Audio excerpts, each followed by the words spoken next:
Okay, enough procrastination. I'm actually going to do the master cylinder on the 1995 R1100GS for the front brake. I've been putting this off for a while. I ordered the parts.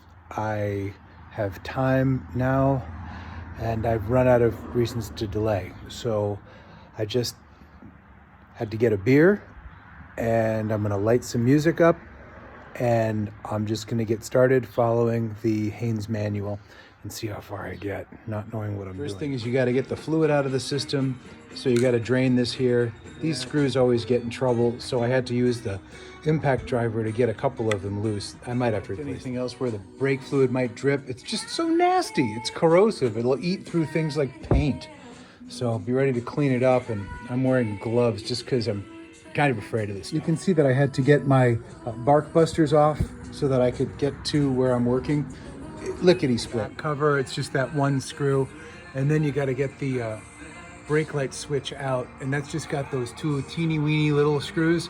Golly, I'd hate to lose those. I don't know if they're findable. This is all drained and empty now. It's just been leaking over the winter, so I'm going to feel free to take this banjo bolt off, but I have to pay attention to how the line runs so that when I hook it back up, it won't foul and get in the way of anything else. 18mm socket that fits right on here takes care of the not stripping the threads kind of thing. The steel kind end, wrapped up the end, hid it away from where I'm working. You got to keep everything so super clean here. Specks of dust in here will compromise the seal that you're going to be needing for the hydraulic fluid to flow. Pivot around this little fulcrum, and it's a 5mm Allen screw, and then it got stuck, so I just pulled it out, and this whole big nonsense comes out together. There's nothing holding the lever on, so you can just pull it forward and it's free. I'm trying to keep all this in order.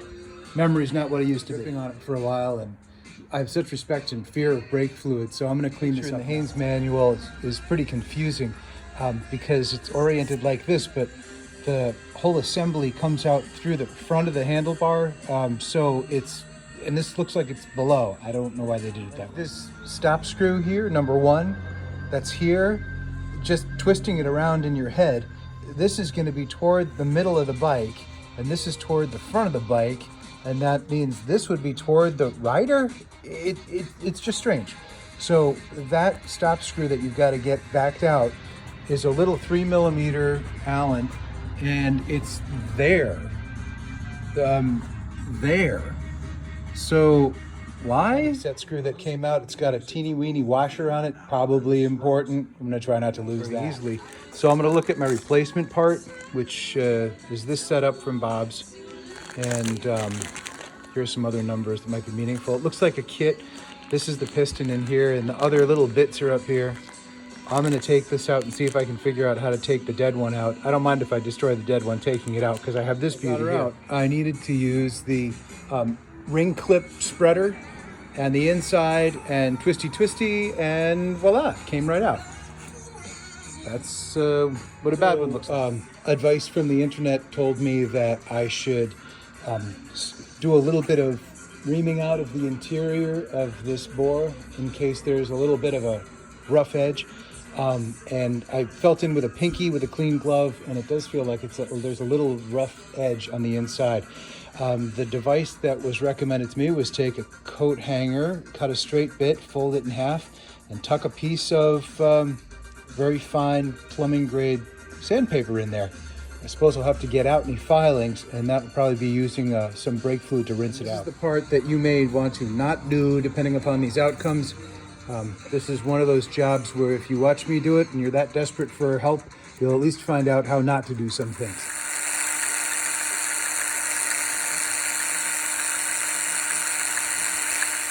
With the spring in it, and the kit came with a replacement 3mm hex screw that would be the stop screw. Here's the older stuff, and I also got the interior diaphragm. That's this little guy, also from Bob's.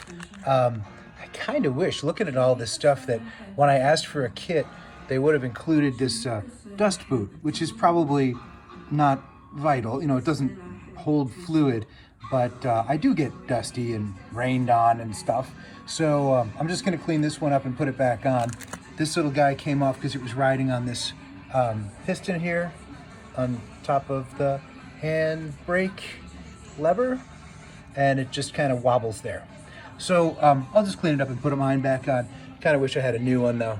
It's probably not a very expensive part, but you know, this will work too. Very strong person, but I was using my thumb, and it looks like it's set in at least flush. I almost wish I still had the lever on so I could push it with the lever. I got the set screw screwed in, hopefully to where it's supposed to be, and I'll keep assembling. The Haynes manual that it's important when you put in the piston that it's a skirt. See the rubbery part here? There's a little gap there, and you can see that it's kind of like a skirt. You can imagine this mini skirt with the feet going toward the spring.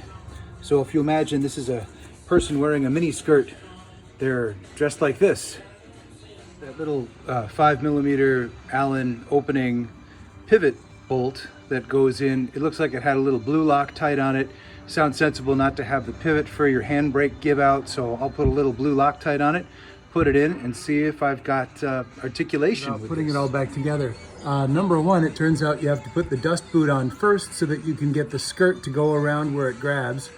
And then number two, that means you have to put the hand lever on through the hole in the boot while taking care to make sure that this little silver piece of the brake light switch is on this side of the handbrake when you drop it in, and not on this side. Here, bled the brakes, and that is a satisfying, hard feeling in there. Got it all done. Took me under an hour. This is a job I was really intimidated by because I really believe that stopping is even more important than going, and the front brake is so important. I knew it was dripping. I knew it was a problem. But with the replacement parts, it's really set up to be a pretty straightforward job for a non-mechanic and somebody who really didn't know what they were doing. And it took very few tools, just the screwdriver to get the lid off of the reservoir, and then there was the 5mm and the 3mm hex ends to get the little bolts out, and then the 14 to get the banjo off, and then the bleeding was the 11mm.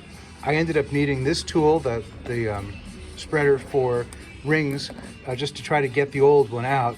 The Loctite, of course, to get back on the stem going in for the pivot for the lever, and then the socket wrench. I needed this to just pull out the lever pivot, and then I did this thing with rubbing the interior. I don't know if that was important or not, but I did it. And then, of course, you know, the trusty Haynes manual and good old DOT4. So I hope this gets you through it. It really wasn't that bad.